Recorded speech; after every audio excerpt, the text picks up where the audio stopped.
Hello, magandang araw. Ating pag-usapan ang petty cash fund and cash advances. The misconception, processes and flowchart, prohibited charges, the common audit findings, special cases, and internal control. So sa ibaba nakalagay po yung mga laws, rules, and regulation. So part 1, legal and policy framework. The MPREST system. Ano nga ba ang MPREST system? Why it matters? Government cash management rests on the MPREST system. Cash advances exist as an exception, not the rule. Justified only when payment by check is very difficult, impractical, or impossible. Ideally, cash should be handled under the general principles of the MPREST system. To wit, daily receipts on collection must be deposited intact with the proper bank. All payments must be made by check. Only payments in small amounts may be made through the petty cash fund. Replenishment of the petty cash fund shall be equal to the total amount of expenditure made therefrom. That is under COA Circular 97-002. Sabi dito, daily deposit. All collection must be deposited intact. No holding of cash. All payments must be made by check. Cash is the exception. Then PCF, only small immediate payments go through the petty cash fund.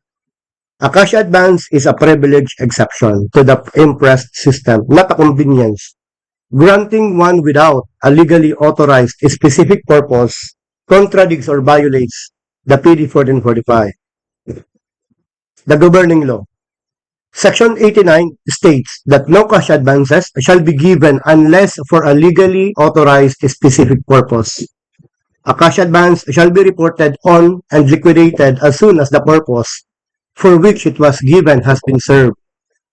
No additional cash advance shall be allowed to any official or employee unless the previous cash advance given to him is first settled or a proper accounting thereof is made. Section 128. Any violation of the provision of Section 89 of this PD 1445 or any regulation issued by the Commission implementing this section shall be punished by fine not exceeding 1,000 pesos or by imprisonment not exceeding 6 months or both such fine and imprisonment in the discretion of the court. Non-liquidation is a criminal offense, punishable by fine and or imprisonment plus administrative dismissal, plus prima facie evidence of malversation. So ano yung 8 fundamental principles? Number 1, no payment without an appropriation authority. Number 2, government funds for public purposes only. Number 3, trust fund for specific purposes only. Number 4, shared fiscal responsibility. Number 5, approval of proper official is required. Number 6, claims must be fully documented. Number 7, all laws and regulation faithfully followed. And lastly, number 8, the generally accepted accounting principle shall be observed. Part 2, the types of cash advances. We have 2 types of cash advance. We have the regular cash advance and the special cash advance. So under regular cash advance, we have the salaries and wages, commutable allowances, and we have the petty cash fund for small MOE expenses. So under salaries and wages cash advances, the per transaction limit, it is the net payroll amount. And it must be liquidated within 5 calendar days after the end. It shall be liquidated 5 calendar days after the end of pay period. For the petty cash fund, the transaction limit is the 15,000 per transaction, and it must be replenished at 75% disbursed, and it shall be closed only upon petty cash custodian separation, termination, retirement, or dismissal. For the special cash advances, that is for field activity or current operating expenses, sabi dito, payment for each transaction shall not be subject to amount limitation, but each payment requires director or head approval, and it must be liquidated 20 calendar days after the year end month, monthly reports of disbursement within 5 days. Another is the official travel, the very common. So, the per transaction limit will prevail on the Executive Order number 77, the travel entitlements, and it must be liquidated 30 calendar days after return to official station. And lastly, the special cash advance for official travel for foreign. So the transaction limit per UNDP DSA rates and approved entitlements, and it must be liquidated 60 calendar days after return to the Philippines. So the three distinct rules, not interchangeable, hindi pwede pagpalitan. So frequent confusion arises among these three rules. They are distinct and no single person may feel more than one. The head of the agency, the accountant, the disbursing. So hindi sila pwede isa. Dapat hiwa-hiwalayan. So the head of the agency authorizes the cash advance grant, designate the disbursing officer, approve the DB, issue authority order. And for the accountant, the one who certifies prior cash advance liquidated, obligates cash advance, records liquidation, verify all documents. And lastly, for the disbursing officer, it is the one who receives and holds the cash, disburses for authorized purposes, records and liquidates cash advances, and maintain cash book. Okay, paano? So, hindi po sila pwede na iisang tao, dapat hiwa-hiwalayan. Part 3, the Petty Cash Fund, the Comprehensive Guide. Petty Cash Fund definition, amount in the 15,000 pesos rule. So, sabi, the Petty Cash Fund to be set up shall be sufficient for the recurring petty operating expenses of the agency for 1 month. I emphasize the word recurring petty operating expenses. So, no fixed amount ceiling prescribed by COA based on approved monthly estimate. May vary per agency, 5,000 for small, 30,000 for active. So, depende po yan kung magkano yung isa-set up. It depende po yan sa approved, based on approved monthly estimate, and may vary per agency. So, per transaction ceiling, payment of petty cash shall be allowed only for amounts not exceeding 50,000 pesos for each transaction, except when a higher amount is allowed by law and or specific authority by the COA. So, the 15,000 peso ceiling is per transaction, not per day, not per week. So, pag lumampas ang 15,000, cannot come from PCF. It must go through the disbursement voucher. So, anti-splitting, splitting of transaction to avoid exceeding the ceiling shall not be allowed. So, cannot break 120,000 purchase into 2 PCB. The underlying transaction determines the amount. Splitting is strictly prohibited. What can be charged to the PCF? Sabi doon, recurring. So, office supplies. So, yung mga documentary requirements na kailangan. Number 2, yung minor repairs. Number 3, yung transportation or gasoline. Number 4, yung postage or courier fees. Number 5 is yung meetings and snack for immediate official. Number 7 is the tool fees. Number 8 is the miscellaneous on uuwi. Number 8 is the no-OR expenses. This is the non-OR issuing vendor. Ano po? So, tandaan nyo, meron tayong rule doon sa 300 pesos. So, all transactions require a petty cash voucher regardless of amount. Transaction of 1,000 and above requires canvas from at least 3 supplier under COA Circular 2012-001. But be noted, under Republic Act 12009, the New Government Procurement Act, and the GPPB latest circular number 6-2026, that is the GPPB resolution, require documentary requirements for a small procurement. Number 1, PhilJEPS organization, mayor's permit, income business tax return if ABC exceed 500,000, and omnibus sworn statement. Expired mayor's permit with OR of renewal application is acceptable subject to submission of valid permit before payment. What cannot be charged to the PCF? So these expenses must never be charged to the PCF. Charging any of them is an audit finding subject to disallowance or observation. So the prohibited charges, rentals. Why? because although it is a recurring, but it is unpredictable. Ba? Number 2, subscription. Why? Because scheduled na siya, not petty or immediate. Number 3, light and water. Pwede ba siya sa petty cash fund? No, because it is predictable. Salaries and wages, it is not chargeable. Why? It is handled by separate payroll cash advance. Capital expenditure, mas lalo na. Kasi papasok yun sa public procurement law. Yung single transaction exceeding 15,000, no? Why? Because it exceeds per transaction. Expenses, more than 1,000 without OR. Without OR from non-issuing OR, no? Because there is no valid supporting documents. And encashment of checks or liquidation of prior cash advance, mas lalo na. Cash advance is a disbursement fund, not a check cashing window. Ito ano? Next. Reimbursement commonly charged to the PCF, but sometimes incorrectly.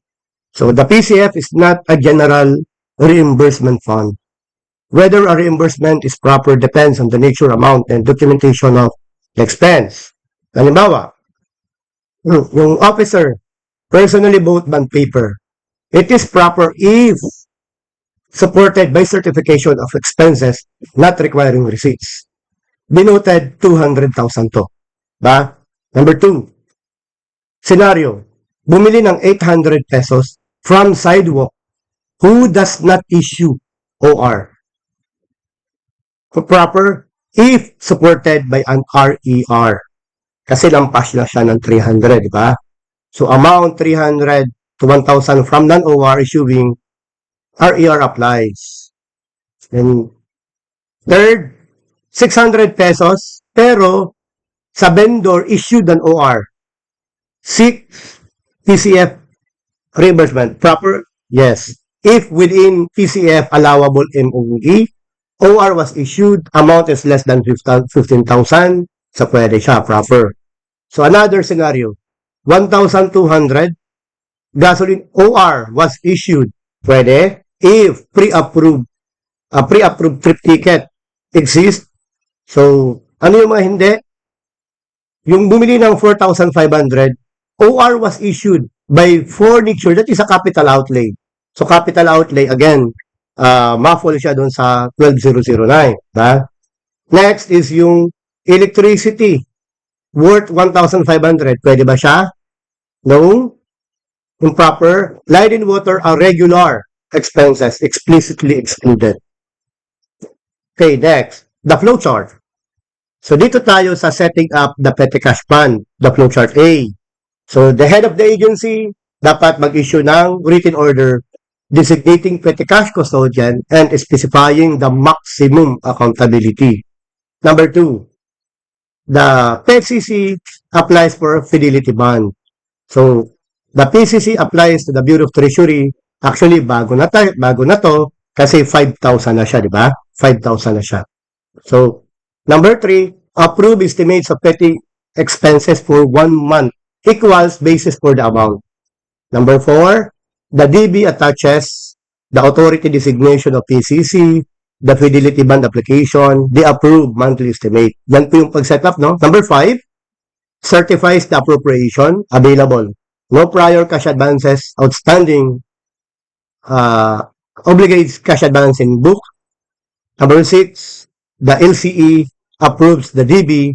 Number 7, the cashier releases cash to the PCC. And number 8, the PCC maintains PCF issued PCB. So sabi dito, maintain a daily PCF register showing date, payee, purpose, amount, PCB number, and running balance. This may make it easy to monitor when the 75% replenishment threshold is reached. So gusto ko lang pong i-clear, may bago pong guidelines, nasa 5,000 na po siya, hindi na po siya 2,000. Yun po yung latest guidelines. Mamaya, mag-a-appear po yun. So, ito naman yung para sa replenishment.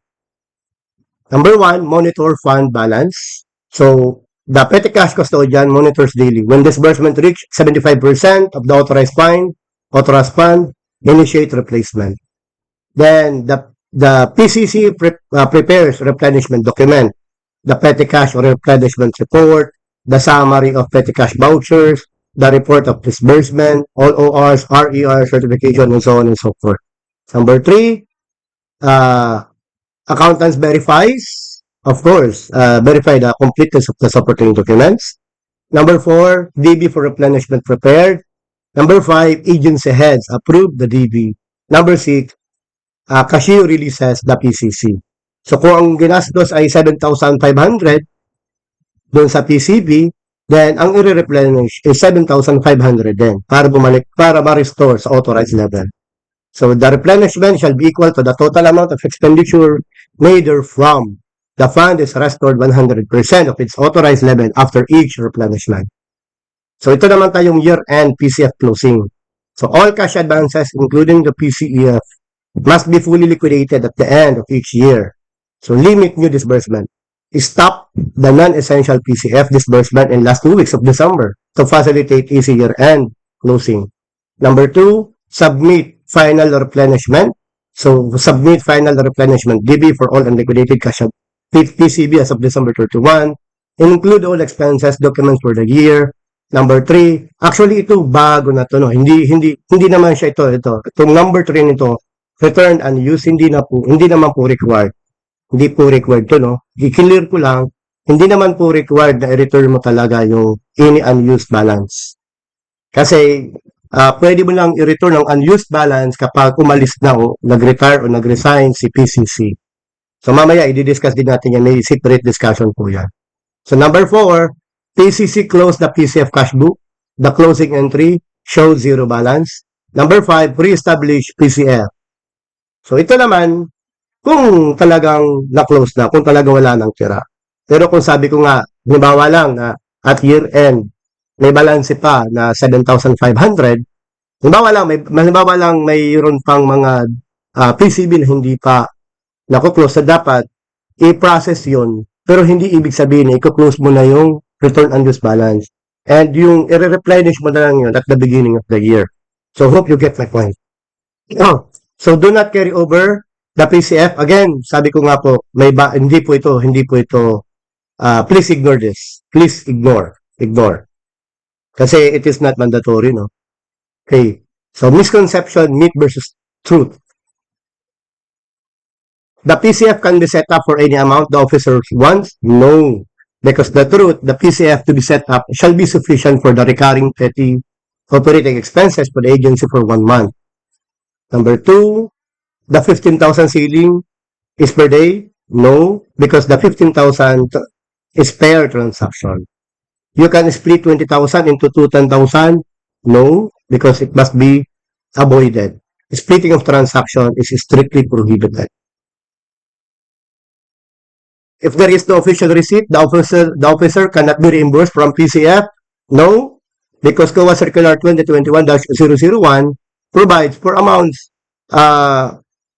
less than 300 from non-OR issuing establishment, a certification suffices. Pero pag 300.01 and up, an RER suffices. Misconception, monthly electricity and water bills can be paid in the petty cash? No. Number 5, PCF custodian can be anyone, even a job order.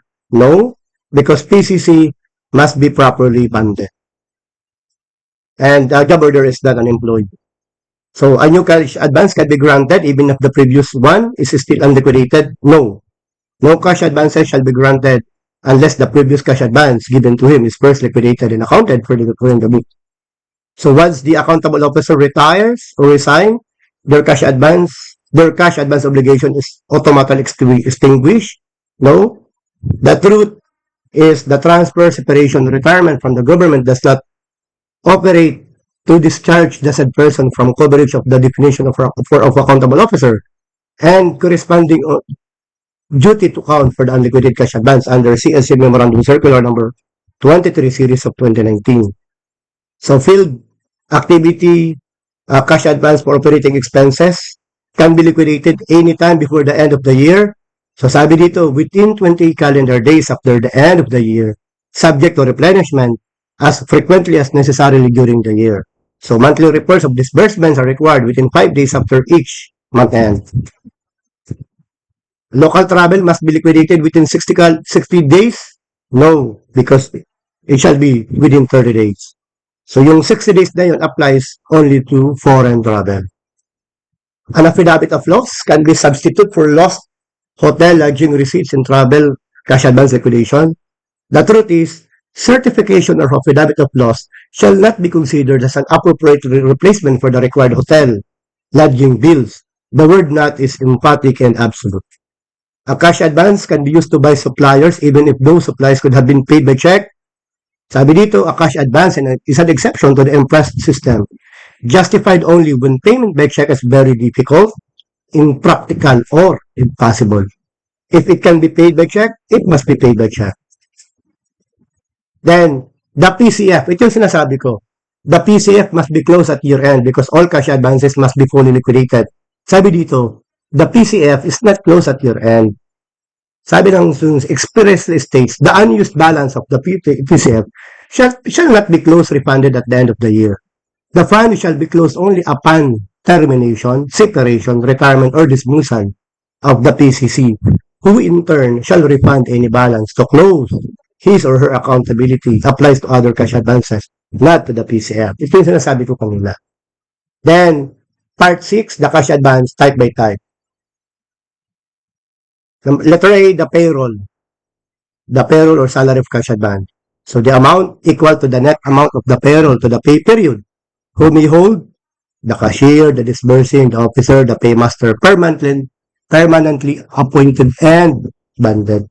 Frequency, each 15 days or monthly pay period. Liquidation deadline, within 5 calendar days after the end of each pay period. Anong gagawin sa unclaimed salary? Return to cashier immediately. Mag-issue ng OR. Do not hold beyond pay period. Prohibited uses. Salaries of next period, allowances not in payroll, any MO expenses, capital purchases, and so on. So, scenario A, si Municipal Treasurer Reyes receive a payroll of cash advance of 485,000 for the October 1 to 15 pay period. She distribute all salaries by October 10. Dalawang empleyado on leave, total of 9,000. By October 20, within 5 days of October 15 pay period, she submits signed payroll, DTRs, and an OR for the 9,000 returned to the cashier, fully compliant. Pero yung sa scenario B, hindi siya non-compliant because the Municipal Treasurer Santos holds the November 1 to 15 payroll, cash advances, but uses 2,000 from it to buy office shares because the budget is tight. When the auditor examined the cash book, the 2,000 is flagged as an irregular disbursement. Furniture cannot be paid from a payroll, cash advances. Santos is required to refund 2,000 and faces an audit finding for the misuse. Ano po? Letter C. Field operating, current operating expenses. Ano yung purpose nito? It is to pay salaries, wages, allowances, and miscellaneous MUUE of a field office or activity when impractical to pay by check. Amount? Limited to the requirements for 2 months. Additional cash advances based on activity or 2 months need, whichever is lower. So, per transaction limit, no ceiling. But, all payments shall be approved by the director or head of the field office. Monthly reporting within 5 days after the end of each month.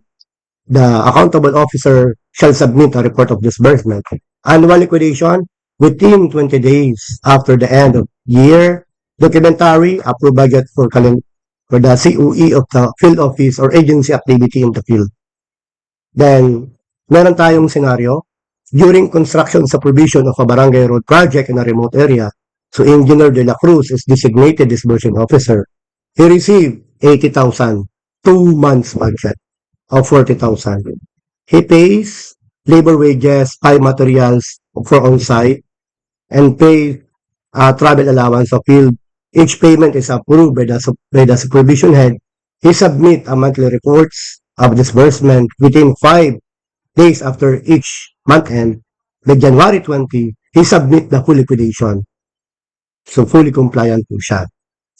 Then, official travel for cash advance, local and travel. So, liquidation deadline sa local travel within 30 days, within 30 calendar days.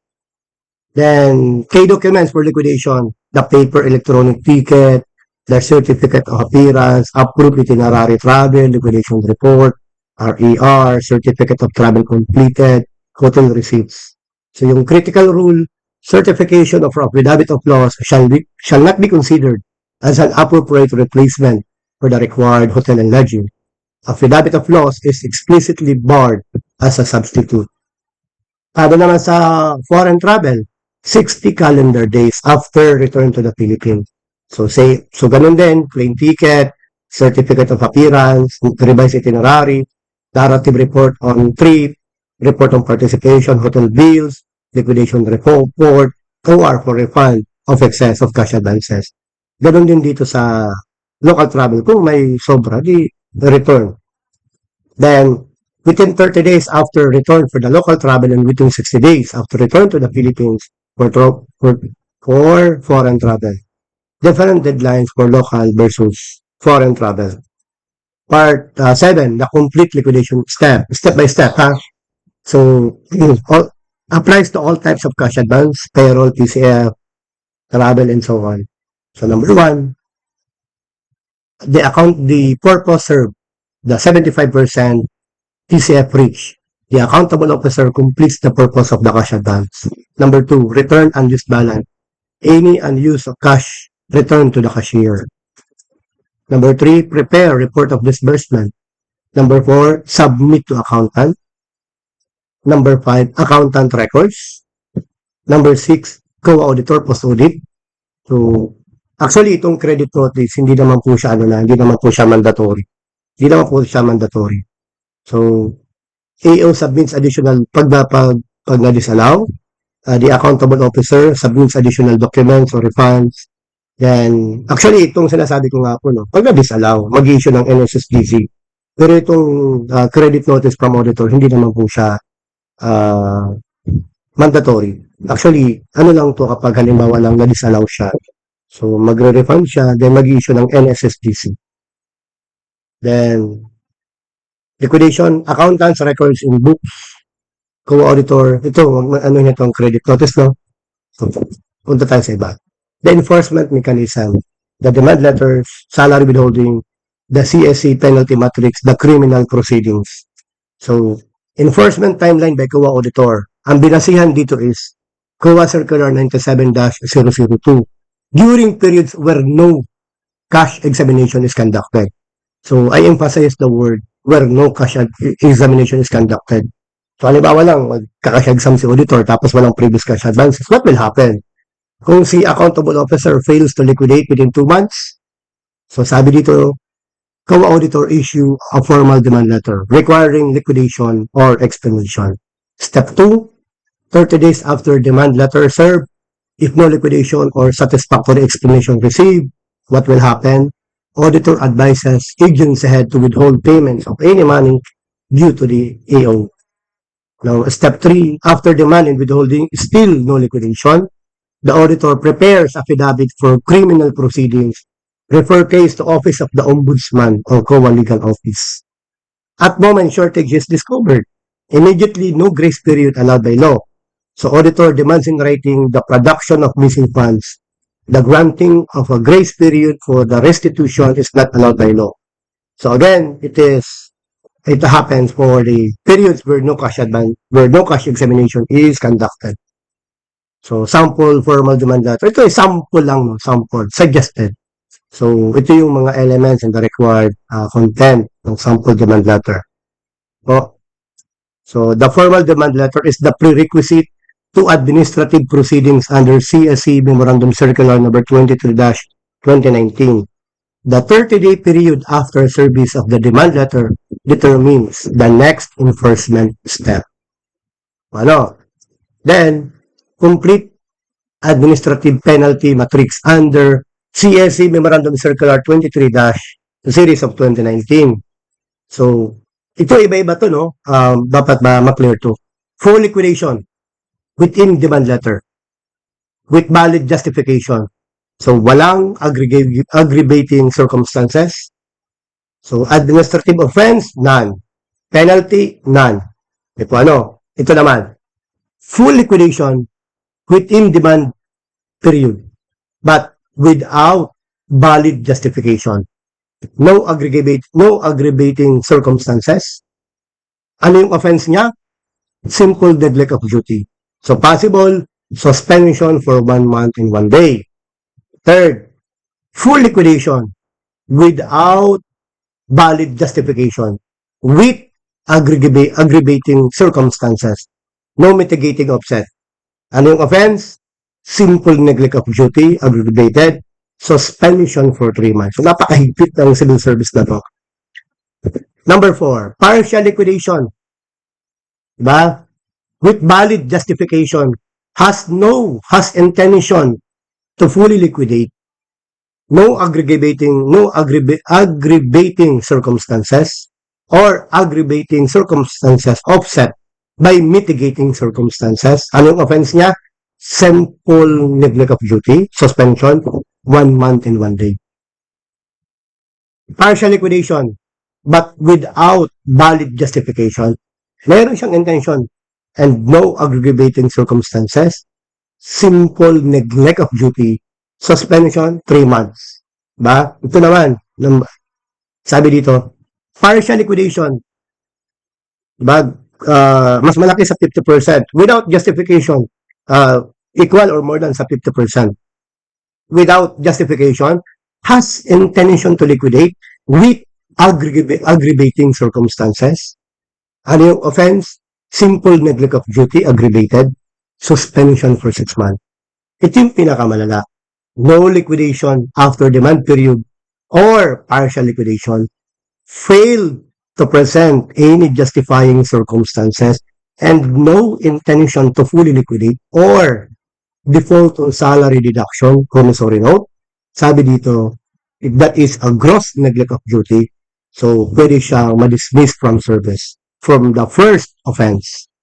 So CSC Memorandum Circular number 23, series of 2019, an AO who fails to make any liquidation after formal demand, regardless of the amount, is liable for gross neglect of duty and subject to dismissal on the first offense. So, ito yung hindi naiintindihan ng mga accountable officer. Panay ang kanilang cash advance pero hindi sila nag-liquidate. Hindi nila alam na mayroon ng existing na civil service regulation na masyadong mahigpit po siya. Ano po? Next, the part 9, special cases. So what happens to the cash advance? Paano kung namatay na si accountable officer? Sabi dito, the obligation does not die with the AO. So the state remains liable. Actually, the heirs or state administrator must settle the unliquidated cash advances. Agency head refer to the matters to the legal office and or ombudsman. The COA auditor examine cash book and counts cash shortage charged to fidelity bond. Paano pag nag-awol? The agency head must immediately secure the cash and the cash book. COA can conduct cash examination even in AO absence. No clearance shall be issued to an accountable officer if he fails to submit the cash book. AO faces awol or abandonment and non-liquidation. That is a gross neglect or malversation charges. Paano kung tumakas, absconded, fled with funds? So agency head secures remaining cash, property, and reports to the COA auditor and the law enforcement. So auditor demands production of funds immediately, no grace period. So agency head may claim against the fidelity bond from the BTR, then the criminal prosecution for the malversation filed through ombudsman. So, paano naman pag-transfer or reassignment? The transfer lang, no reassign. So, transfer of cash advances from one accountable officer to another shall not be allowed. So, outgoing AO must fully liquidate all outstanding cash advances before clearance is issued. No clearance shall be issued to an accountable officer if he fails to submit the cash book. New cash advances may be granted to incoming officer only after the old one is closed. So retirement or resignation. The transfer, resignation, or retirement from the government does not operate to discharge the said person. For PCF, upon termination, PCF must be liquidated immediately. retirement pay, terminal leave may be withheld until all cash advances are settled. So ito, medyo pag-aralan nyo to kasi meron tong legal implication. Pag-aralan nyo to, magkonsulta kayo sa abogado. So no clearance for money accountability shall be issued with outstanding cash advances. Next, part 10, strong internal control. So ito yung mga paano mapalakas yung internal control sa PCF and cash advances. For PCF, dapat merong segregation of duties. Dapat merong PCF register or daily log. Dapat merong pre-numbered PCB, petty cash voucher. Dapat mag-conduct ng surprise cash count. Dapat merong approval threshold. Dapat merong supplier canvas for 1,000. Again, i-consider nyo to kasi nga meron tayong Republic Act 12009. Then, year-end closure. So, para naman sa cash advance, so we have the cash advance register master list. Dapat merong mandatory prior liquidation certificate. Dapat merong deadline alert system. Dapat merong cash book maintenance. Meron dapat bond monitoring register. Kung pa pwede, magkaroon ng pre-audit checklist and post-audit document file.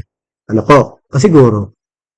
So, part 11, the 30 common audit findings. Ito yung kadalasang nakikita ni auditor kapag nag-audit siya ng cash advance. So, ito po ay, sample only, the 30 common audit findings. So, una, yung exceed 15,000 ang kinarg sa 15,000 sa petty cash fund.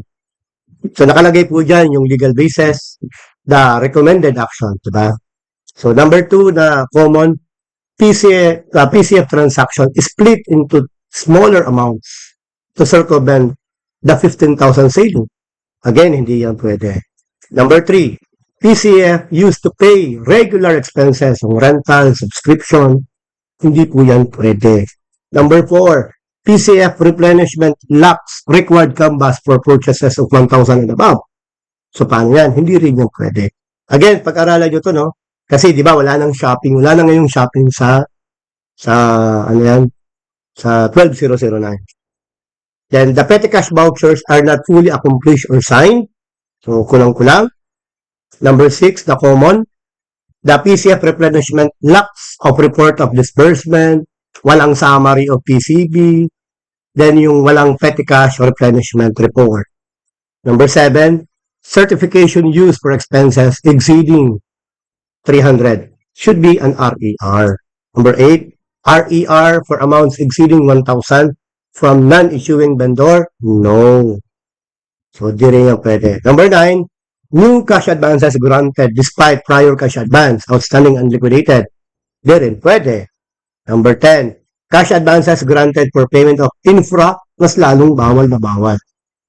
Number 11, cash advance transferred from one accountable officer to another, hindi rin pwede yan. Number 12, cash advance used to encash checks, bawal na bawal yan. Or to settle previous cash advance is strictly prohibited yan. Number 13, cash advances charged to the wrong fiscal year, hindi rin yan pwede. Kasi year-end closing mandatory. Number 14, accountable officer has no fidelity bond or nag-expire na. Hindi rin pwede. Number 15, mga job order na hindi permanent employee. Pinapakash advance. Bawal yun. Number 16, no written authority from the head of office for initial cash advance, lalo na sa mga disbursing. Pero sa mga travel order, kailangan lang doon travel order, hindi naman written authority. Travel order sa mga local travel. Pero yung cash advance for payroll, so dapat may written authority. Number 17, salary cash advance not liquidated within 5 calendar days after the pay period. Hindi rin, bawal yon. Number 18, payroll cash advances, lacks report of disbursement. Number 19, unclaimed salaries not returned to cashier with an official receipt. Diba? So dapat, pag mga unclaimed, ibalik mo na yan. Number 20, travel cash advance for local travel not liquidated within 30 days after return. No, sabi dyan within 30 days after the return, diba? Not liquidated na. Lampas na ng 30 days, diba? So dito, not liquidated after 30 days after the return. No. Number 21, cash advance for foreign travel, not liquidated within 60 days after return. So dapat within dapat within 60 days, dapat na-liquidate mo. Katulad ng local travel, dapat within 30 days. Pag hindi mo na-liquidate more than that, violation yan. Number 22, so affidavit of loss submitted as a substitute, bawal yon. Number 23, field COE cash advance, amount exceed 2 months requirements, bawal din yon. Number 22, 24, no monthly report of disbursement for field for the operating expenses cash advance, no. 25, field operating expenses cash advance not liquidated within 20 calendar days after year end, bawal din yon. 26, so cash unused for 2 months but not returned to cashier, bawal yon. So accommodation of check, IOU, as cash during cash examination, bawal po yun. Diba? Kasi ang cash advances is specifically gamitin mo sa specific purpose. Cash book not maintained, bawal din yun. Or not reconciled quarterly with the accountant. Alam nyo itong cash book, dapat lagi kayo mag-reconcile the accountant, no? Number 29, clearance issued to separated AO with outstanding cash advance, bawal po yan. 30, cash advances, a cash advance balance rolled over to the next without proper year end. So ito, sinabi ko nga yung cash advances, yung petty cash fund, pero yung cash advances, dapat i-liquidate at the end of the year. Pero yung petty cash, di ba, na-discuss natin, kapag may balance, hindi naman automatically i-close. Pero kumbaga, yung mga expenses lang, na dapat, maano na yun, ma-account, ma-record as expenses. So part 12, that is the electronic payment. Ito yung bago, di ba? Yung electronic payment and collection.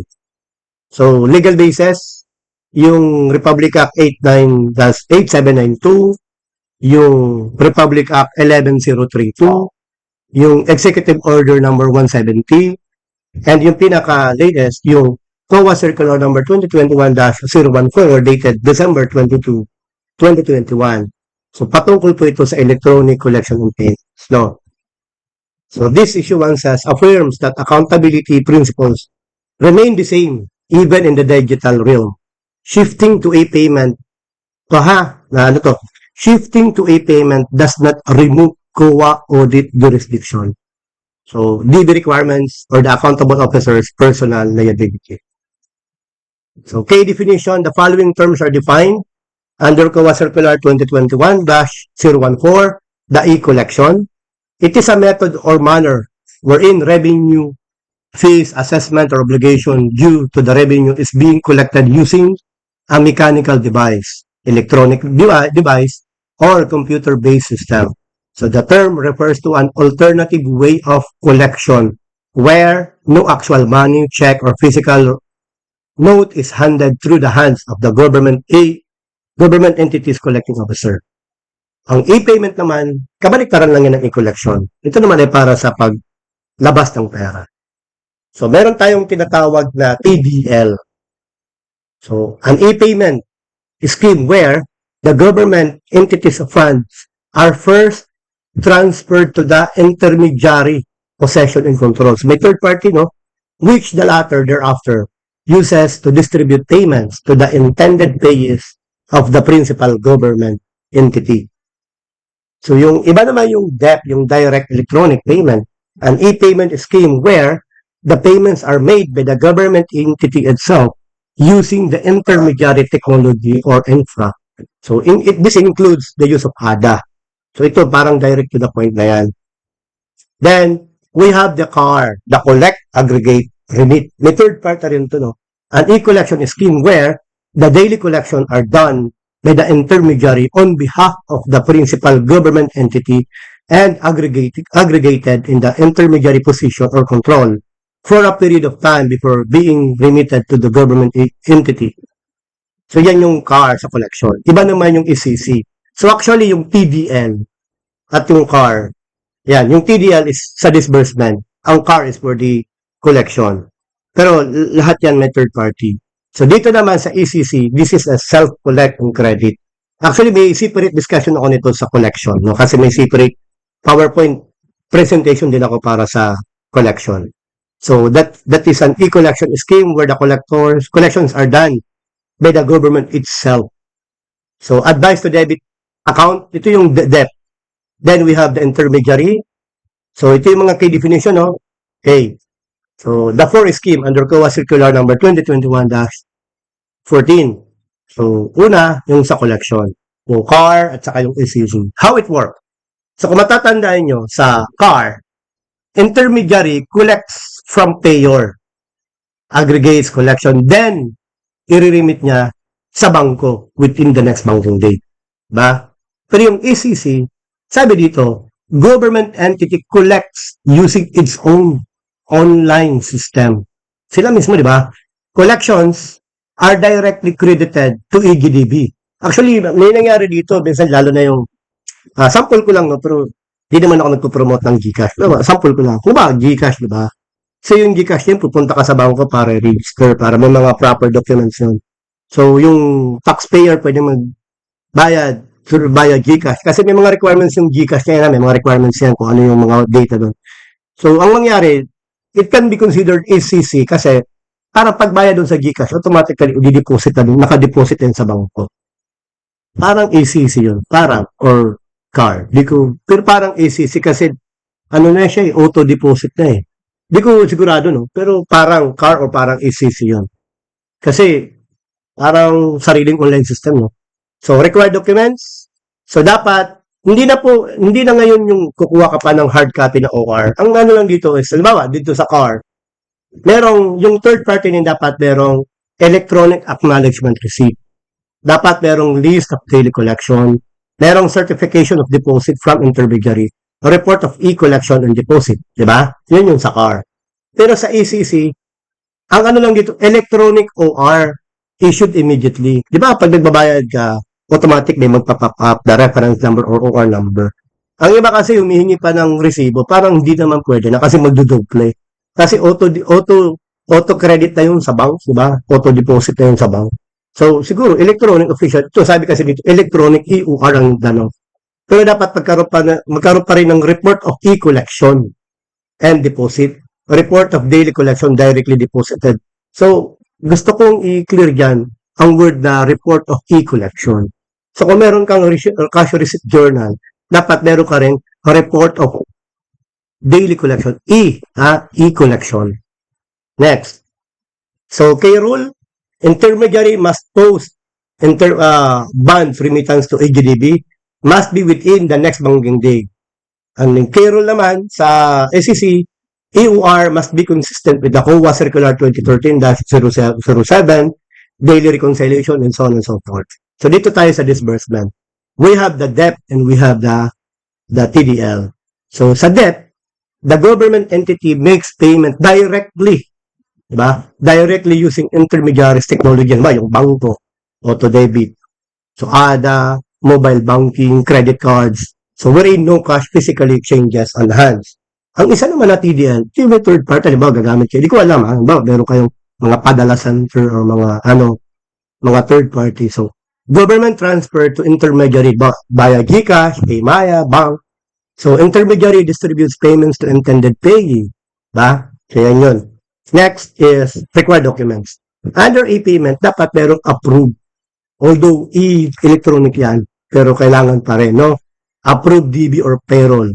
Dapat merong ADA, merong certified list of failed transfer from AGDB. Then, daily report of e-payments from agency account. So, kung pwede sana, merong secret report for e-payments. Sa TDL naman, again, meron ding approved DB, contract, di ba? Ito, napaka-importante nito, contract with the intermediary bonds, liquidation report, monthly reconciliation. So, yan po yung the four scheme under COA Circular 2021. So, ano yung K-rule? All e-payments shall follow the existing procedure on disbursement with duly approved DB or payroll within.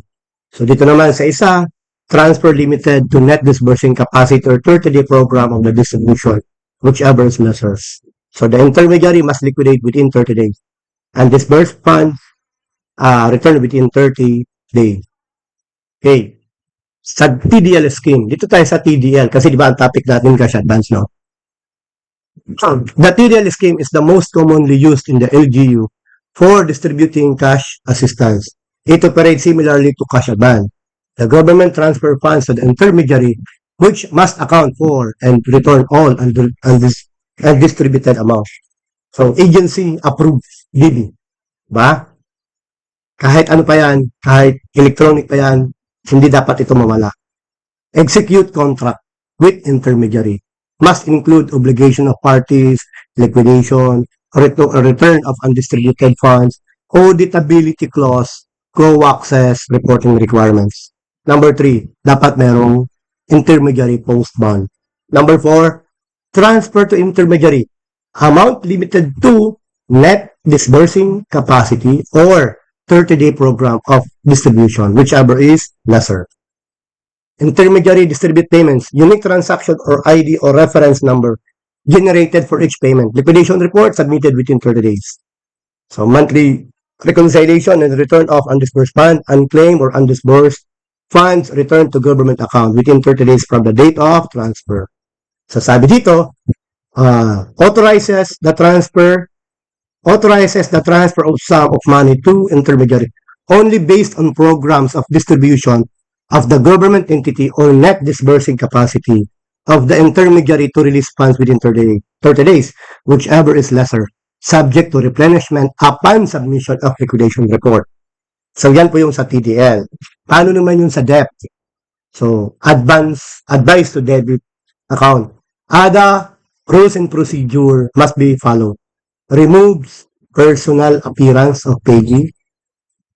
For unsuccessful transfer, electronic list of name, amount, and date of attendance. So, yan po yung advice to debit account.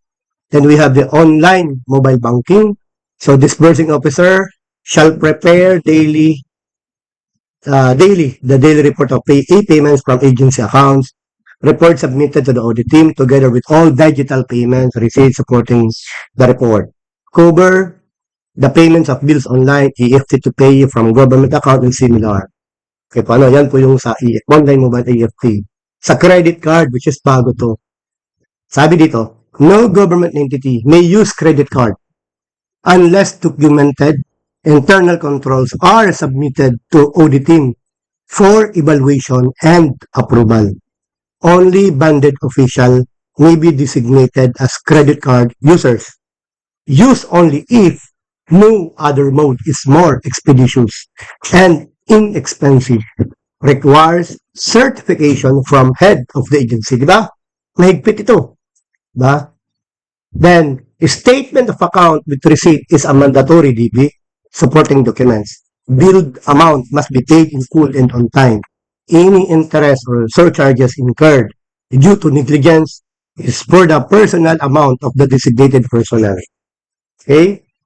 All payments shall follow the existing procedure on disbursement. The duly approved disbursement voucher or payroll. Okay po, ano? Okay. What does that change? The cash advance and liquidations rules still apply in e-payment. So, shifting to electronic payment does not exempt an accountable officer from existing rules on cash advances and liquidation. The following rules remain in full force. Kahit e-payment yan. Number 1, DB and payroll requirements unchanged. Number 2, no new cash advance until prior cash advance is liquidated. Number 3, liquidations deadlines remain. Number 4, accountability cannot be delegated to intermediary. Number 5, COA audit jurisdiction is retained. Number 6, auditability clause is mandatory in contract. So, dapat mandatory yan in contracts, yung auditability clause. E paano? Next. The Executive Order No. 170, mandate for LGU digital payments for disbursement and collection. So, coverage, all department agencies, yung basahin nyo na lang po, yung digital disbursement, yung digital collection, and yung transition period. That is the EO 170. Okay. Records, reporting, and co-access requirements.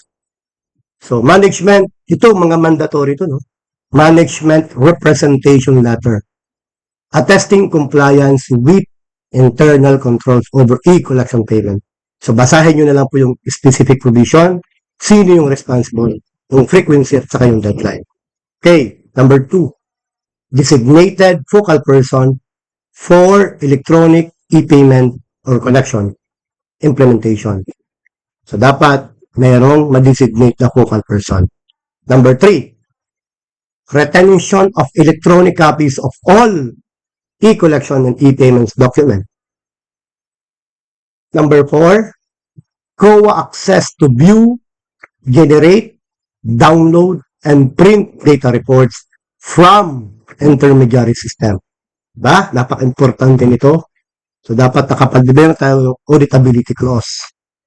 Number 5, daily reconciliation of e-collection and remittance or deposit. Number 6, intermediary liquidation report. Na paano? So, pili nyo yan, basahin. Napaka-importante po niyan. So, non-submission of the management representation letter is considered a high-risk indicator for the purpose of conducting an information system. So, common audit findings. Yung mga kadalasan. TDL transferred to intermediary exceed 30 days programs. Yung mga common, palagi yan na lagi nakikita ng auditor. Exceed 30 days. Number 2, contract with intermediary lacks the auditability clause. Number 3, intermediary has not posted the required bond. Number 4, no DB prepared for e-payment transaction. Payments made directly without prior DB approval. Bawal yun. Number 5, undisbursed TDL not returned to government account within 30 days. Ba? Okay. Quick reference. So, ito yung mga quick reference, no? What stays and what change. So, ito yung sa electronic, ito yung sa traditional, and ano yung pagbabago. So, legal basis, parehas lang. Yung COA audit jurisdiction, yung supporting documents, yung fidelity bond, yan yung encashment or check. So, yan, pakiabasa na lang po, no? Ano yung pinagkaiba? Ano yung existing, sorry. So, when in doubt, kung hindi ka sigurado dito sa presentation ko, kasi di ba, wala naman ako sinasabing opinion dito, binabasa ko lang yung laman. So, when in doubt, basahin mo yung COA Circular 2021-014, adds requirements on top of existing cash advance disbursement rule. It does not simplify or remove them. All existing rules in COA Circular 97-002, yung COA Circular 2012-001 remain fully in force. Diba, no? So, yun man lang po yung aking end of presentation. Maraming salamat po.